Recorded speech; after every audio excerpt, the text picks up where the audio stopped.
പഞ്ചായത്ത് തെരഞ്ഞെടുപ്പിൽ കിട്ടിയ വോട്ടുകളൊക്കെ വെച്ചിട്ട് ഒന്ന് മുന്നണി വിപുലീകരിച്ച് അധികാരം ഇത്തവണ കേരളത്തിൽ പിടിച്ചെടുക്കണമെന്നുള്ള ഒരു വാശിയിലാണ് വി ഡി സതീശൻ. പക്ഷേ ചെന്ന് തൊട്ടത് വലിയ അബദ്ധത്തിലേക്കാണ് എന്നാണ്.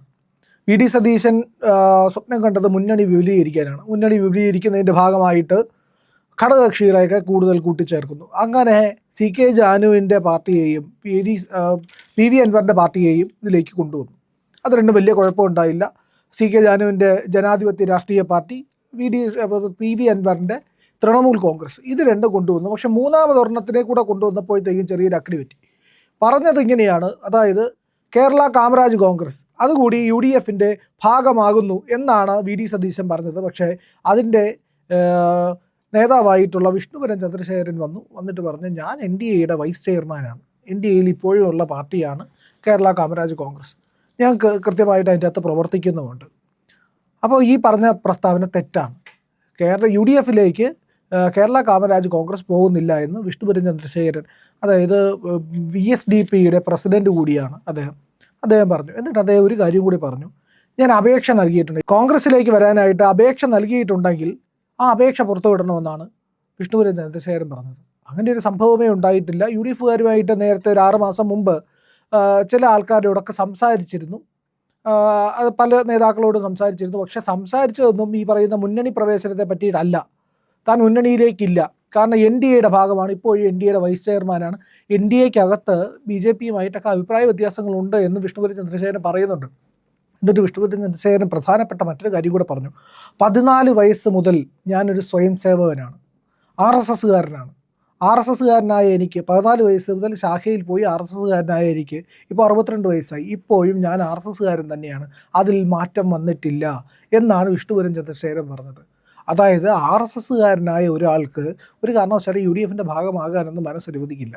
അഥവാ യു ഡി എഫിലേക്ക് ചെന്നാൽ തന്നെ യു ഡി എഫിൻ്റെ മനോഭാവവും മറ്റൊന്നായിരിക്കും, അവരോടുള്ള സമീപനവും വ്യത്യസ്തമായിരിക്കും. കാരണം മുസ്ലിം ലീഗൊക്കെയാണ് യു ഡി എഫിൻ്റെ പ്രധാനപ്പെട്ട ഘടകകക്ഷി എന്നുള്ളത് ഓർത്തിരിക്കേണ്ടതാണ്. അപ്പോൾ അങ്ങനെയുള്ള ഒരു ഘടകകക്ഷി, ഒരു പാർട്ടിയെ അവർ സ്വീകരിക്കാനും വലിയ പ്രശ്നമായിരിക്കും അവിടെ ചെന്നാലും. അപ്പോൾ വിഷ്ണുപുരം ചന്ദ്രശേഖരൻ എന്തായാലും പറയുകയാണ്, ഇത് പറഞ്ഞത് വെറുതെയാണ്, ഞാൻ അതിൻ്റെ ഭാഗമല്ല, യു ഡി എഫിൻ്റെ ഭാഗമല്ല, യു ഡി എഫിൻ്റെ അസോസിയേറ്റ് മെമ്പർമാരായിട്ടാണ് സി കെ ജാനുവിനെയും പി വി അൻവറിനെയും എടുത്തിരിക്കുന്നത്, അതുമായിട്ട് എനിക്ക് യാതൊരു ബന്ധവുമില്ല, ഞാൻ അങ്ങനെ മുന്നണി വിടാനൊന്നും ഉദ്ദേശിച്ചിട്ടില്ല. എന്നിട്ട് വിഷ്ണുപുരം ചന്ദ്രശേഖരൻ മറ്റൊരു കാര്യം കൂടെ പറഞ്ഞു, രാജീവ് ചന്ദ്രശേഖർ വലിയ പ്രതീക്ഷയാണ്, രാജീവ് ചന്ദ്രശേഖർ പ്രശ്നങ്ങളെല്ലാം കേട്ടാൽ അത് പറഞ്ഞാൽ അത് എഴുതിയെടുക്കുകയും അത് പരിഹരിക്കുകയും ചെയ്യുന്ന ആളാണ്, അത്തരത്തിൽ ഒരു തുറന്ന സമീപനമുള്ള ഒരു നേതാവുള്ളപ്പോൾ ഞാൻ എന്തിന് എൻ ഡി എ വിട്ട് പോകണം, എനിക്ക് അഭിപ്രായ വ്യത്യാസങ്ങളുണ്ടായിരിക്കാം, പക്ഷേ എന്തിന് ഞാൻ എൻ ഡി എ വിട്ട് പോകണം, എൻ ഡി എ വിട്ട് പോകുന്നില്ല എന്നുള്ളത് കൃത്യമായിട്ട് വ്യക്തമാക്കുകയാണ് വിഷ്ണുപുരം ചന്ദ്രശേഖരൻ ചെയ്തിരിക്കുന്നത്.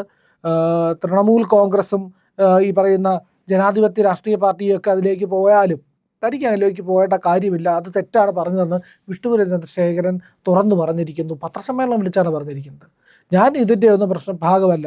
അപ്പോൾ ഈ പറയുന്ന മറ്റൊരു കാര്യം കൂടെ പ്രധാനപ്പെട്ടത് ഓർക്കേണ്ടതെന്ന് പറഞ്ഞാൽ വി എസ് ഡി പിയുടെ, അതായത് വൈകുണ്ഠസ്വാമി ധർമ്മപ്രചാര സഭ ധർമ്മപരിപാലന യോഗത്തിൻ്റെ, വി എസ് ഡി പി എന്ന് പറഞ്ഞു കഴിഞ്ഞാൽ വൈകുണ്ഠസ്വാമി ധർമ്മപരിപാലന യോഗം എന്ന് പറയുന്ന ഒരു മഹത്തായ പ്രസ്ഥാനത്തിൻ്റെ പ്രസിഡന്റ് കൂടിയാണ് അദ്ദേഹം.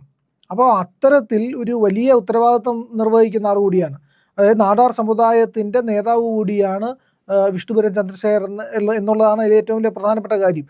അതും വൈകുണ്ഠസ്വാമിയെ പോലെ ഒരു മഹാനായ മനുഷ്യൻ്റെ, മഹായോഗി വര്യൻ്റെ, സന്യാസി വര്യൻ്റെ പാരമ്പര്യത്തിലുള്ള ഒരു സംഘടനയുടെ പ്രസിഡൻ്റാണ്. അപ്പോൾ അത്രയേറെ വലിയൊരു സമുദായവും കൂടിയാണത്. കേരളത്തിൻ്റെ ചരിത്രത്തിലൂടെയൊക്കെ നാടാർ സമുദായം എത്രത്തോളം ആഴത്തിൽ ബന്ധപ്പെട്ടിരിക്കുന്നു, കേരളത്തിൻ്റെ പൂർവ്വകാലം എടുത്തു കഴിഞ്ഞാൽ അറിയാം, വലിയ സൈന്യത്തിന് തന്നെ ഉണ്ടായിരുന്നു, അവർക്ക് തിരുവിതാംകൂർ സൈന്യത്തിൻ്റെയൊക്കെ ഭാഗമായിട്ടൊക്കെ നിന്ന സമുദായമാണ്. കളരിയും ചികിത്സയും അതുപോലുള്ള ഭാഗങ്ങളെല്ലാം ആ സമുദായത്തിൻ്റെ പാരമ്പര്യമാണ്. കളരി ആയാലും ശരി തന്നെ, ആയുർവേദ ചികിത്സയായാലും ശരി തന്നെ, ഇത്തരം കാര്യങ്ങളിലെല്ലാം ഈ നാടാർ സമുദായം എന്ന് പറഞ്ഞു കഴിഞ്ഞാൽ വലിയ പങ്ക് വഹിക്കുകയും അവർ ഈ പറയുന്ന പോലെ വലിയ സംസ്കാരത്തിൻ്റെ ഉടമകൾ കൂടിയാണ് ആ സമുദായം എന്ന് പറയുന്നത്. ആ സമുദായത്തിൻ്റെ വലിയ പരമാചാര്യനായിട്ട് കണക്കാക്കപ്പെടുന്ന ആളാണ് വൈകുണ്ഠസ്വാമികൾ എന്ന്. അപ്പോൾ വൈകുണ്ഠസ്വാമികളുടെ നാമധേയത്തിലുള്ള ഒരു സംഘടനയുടെ പ്രസിഡന്റ് കൂടിയാണ് വിഷ്ണുപുരം ചന്ദ്രശേഖരൻ. അദ്ദേഹത്തിന് സ്വയം സേവകൻ കൂടിയാണ്. അദ്ദേഹത്തിനൊരു കാരണവശാലും യു ഡി എഫിലേക്ക് പോകാൻ കഴിയില്ല. അത് തന്നെ അദ്ദേഹം തുറന്നു പറഞ്ഞിരിക്കുന്നു, ഞാൻ ആർ എസ് എസ്സുകാരനാണ്, ഞാൻ എൻ ഡി എയിൽ പ്രവർത്തിക്കുന്ന ആളാണ്, ഞങ്ങൾക്ക് അസ്വാരസ്യങ്ങൾ ഈ പറയുന്ന അഭിപ്രായ വ്യത്യാസവും ഒക്കെ എല്ലായിടത്തും ഉണ്ടാകും, പക്ഷേ ഈ നിലവിൽ NDA വിട്ടു പോകാനുള്ള ഒരു സാധ്യതയും കാണുന്നില്ല എന്നുള്ളതാണ് വിഷ്ണുപുരം ചന്ദ്രശേഖരൻ പറഞ്ഞത്. അതുപോലെ തന്നെ കാമരാജിൻ്റെ നാമധേയത്തിലുള്ള ഒരു പാർട്ടി കൂടെയാണ് കേരള കാമരാജ് കോൺഗ്രസ് എന്ന് പറയുന്നത്. അപ്പോൾ ആ കാമരാജ് എന്ന് പറഞ്ഞു കഴിഞ്ഞാൽ അത്രയേറെ വലിയ മനുഷ്യനായിരുന്നു. നമുക്ക് എല്ലാവർക്കും കാമരാജിൻ്റെ ചരിത്രം അറിയാമെന്നുള്ളതാണ്. കാമരാജ് എന്ന് പറയുന്ന രാഷ്ട്രീയ നേതാവിൻ്റെ നിലപാടും അധീരമായിട്ടുള്ള ജീവിതവുമൊക്കെ ഏറെ പ്രസക്തിയുള്ളതാണ്. അപ്പോൾ അദ്ദേഹത്തിൻ്റെ പേരിൽ കൂടിയുള്ള ഒരു പാർട്ടിയാണ്. ആ പാർട്ടിക്ക് അതിൻ്റേതായ നിലപാടുണ്ട്, നിലവാരമുണ്ട്. അത് NDAയുമായിട്ട് എന്നും ഒന്നിച്ചു പോകുന്ന ഒരു പാർട്ടിയാണ്. അപ്പോൾ ആ കൃത്യമായിട്ട് ഈ പറയുന്ന UDF പ്രവേശന കാര്യത്തിൽ കൃത്യമായിട്ടുള്ള ഒരു നിലപാട് വിഷ്ണുപുരം ചന്ദ്രശേഖരൻ പറയുകയും ചെയ്തു. അവിടെ ഈ കേരള കാമരാജ് കോൺഗ്രസിൻ്റെ കാര്യത്തിനകത്ത് UDFന് തെറ്റുപറ്റി, VD സതീശന് തെറ്റുപറ്റി എന്നുള്ളതാണ് വിഷ്ണുപുരം ചന്ദ്രശേഖരൻ പറയുന്നത്. അതുപോലെ അതോടൊപ്പം തന്നെ UDFിലേക്കുള്ള ജോസ് കെ മാണിയുടെ പ്രവേശനത്തെ പറ്റിയിട്ടും കോൺഗ്രസിൻ്റെ വലിയ ചർച്ചയുണ്ടായി. പക്ഷേ UDFിനകത്ത് വലിയ ചർച്ചയുണ്ടായി. ജോസ് കെ മാണി വിഭാഗം UDFിലേക്ക് മടങ്ങി വരുന്നതിനെ പറ്റിയിട്ട് ചർച്ചയുണ്ടായെങ്കിലും അതിൽ തീരുമാനമായിട്ടില്ല എന്നുള്ളതാണ്. അതിനെ പറ്റിയിട്ട് ജോസഫ് വിഭാഗം വലിയ രീതിയിൽ എതിർപ്പുണ്ടായി എന്നുള്ളതാണ്. ജോസഫ് വിഭാഗത്തിൻ്റെ എതിർപ്പ് കാരണം ജോസ് കെ മാണി വിഭാഗത്തിനെ എടുക്കണ്ട എന്നുള്ളൊരു നിലപാട് കൂടി UDFിൽ രൂപപ്പെട്ടു എന്നുള്ളതാണ് ഇപ്പോൾ പറയപ്പെടുന്നത്. ഏതായാലും ഇതിനകത്തുള്ള ഒരു പ്രശ്നമെന്ന് പറഞ്ഞു കഴിഞ്ഞാൽ ജോസ് കെ മാണിക്ക് ഏതാണ്ട് മടുത്ത മട്ടാണ്. LDFിൽ നിന്നിട്ട് വലിയ നേട്ടമൊന്നും ഉണ്ടാക്കാൻ പറ്റിയില്ല.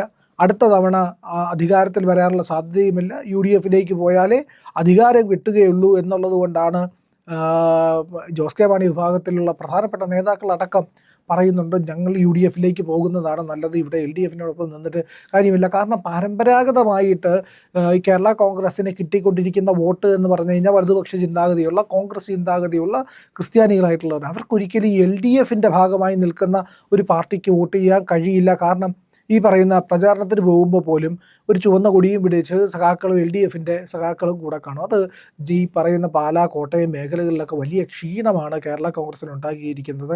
കമ്മ്യൂണിസ്റ്റുകാരുടെ കൂടെ നടക്കുന്നു, മാർക്സിസ്റ്റുകാരുടെ കൂടെ നടക്കുന്നു എന്നുള്ള ഒരു പേര് ദോഷമുണ്ട്. അത് ഒരിക്കലും യോജിക്കാൻ കഴിയാത്ത, അവർക്ക് ഈ പറയുന്ന കേരള കോൺഗ്രസ്സുകാർക്ക് ഒരിക്കലും യോജിക്കാൻ കഴിയാത്ത ഒരു പ്രസ്ഥാനമാണ് ഈ പറയുന്ന ഇടതുപക്ഷം എന്ന് പറയുന്നത്. അപ്പോൾ ഇടതുപക്ഷത്തിൻ്റെ കൊടിയും പിടിച്ചുകൊണ്ട് ഇങ്ങനെ നടക്കേണ്ടി വരുന്നത് കൊണ്ട് തന്നെ ഈ പറയുന്ന കേരള കോൺഗ്രസുമായിട്ട് വലിയ ആഴത്തിലുള്ള ബന്ധമുള്ള ആൾക്കാർ പലരും ഇപ്പോൾ വിമുഖത കാണിക്കുന്നുണ്ട് വോട്ട് ചെയ്യാനായിട്ട്. അതേസമയം ജോസഫ് വിഭാഗം ഇപ്പുറത്തുള്ളത് കൊണ്ട്, കേരള കോൺഗ്രസ് മറ്റൊരു പാർട്ടി ഇപ്പുറത്തുള്ളത് കൊണ്ട് അതിനോട് അടുപ്പം കാണിക്കാനും ആൾക്കാർക്ക് താല്പര്യം വന്നേക്കും. അതുകൊണ്ട് കൂടിയാണ് LDF വിട്ട് UDFിലേക്ക് പോകണമെന്നുള്ള ഒരു വികാരം ജോസഫ് വിഭാഗത്തിൽ നിന്നുണ്ടാകുന്നത്. പക്ഷേ ജോസ് കെ മാണിക്ക് വലിയ താല്പര്യമില്ല എന്നാണ് പൊതുവേ പറയുന്നത്. എന്താണ് ഉള്ളിലിരിപ്പ് എന്നറിയാൻ കഴിയില്ല. അധികം വൈകാതെ ജോസ് കെ മാണിയും UDFിലേക്ക് പോകാനുള്ള സാധ്യതയുമുണ്ട്. എന്തെങ്കിലുമൊക്കെ ഒരു കാരണം ഉണ്ടാക്കി അങ്ങോട്ട് പോകാൻ വലിയ ബുദ്ധിമുട്ടൊന്നുമില്ല. ഈ പറയുന്ന നിലപാട് എന്ന് പറയുന്നത് മാറ്റാൻ ഇരുമ്പുലയ്ക്കൊന്നും അല്ലല്ലോ എന്ന് പറയുന്ന നേതാക്കളുള്ള നാടാണ് നമ്മുടേത്. എന്തായാലും UDFിലേക്ക് ജോസ് കെ മാണി ചെല്ലാനുള്ള സാധ്യത ഉണ്ടോ എന്ന് ചോദിച്ചാൽ അത് കാത്തിരുന്ന് തന്നെ അറിയേണ്ടി വരും. പക്ഷേ എന്തായാലും വിഷ്ണുപുരം ചന്ദ്രശേഖരൻ തുറന്നടിച്ചിരിക്കുന്നത് VD സതീശന് വലിയ ക്ഷീണമായി, ഞാനൊരു സ്വയം സേവകനാണ്, ഞാൻ UDFിലേക്കില്ല എന്ന് തുറന്നു പറഞ്ഞിരിക്കുന്നു.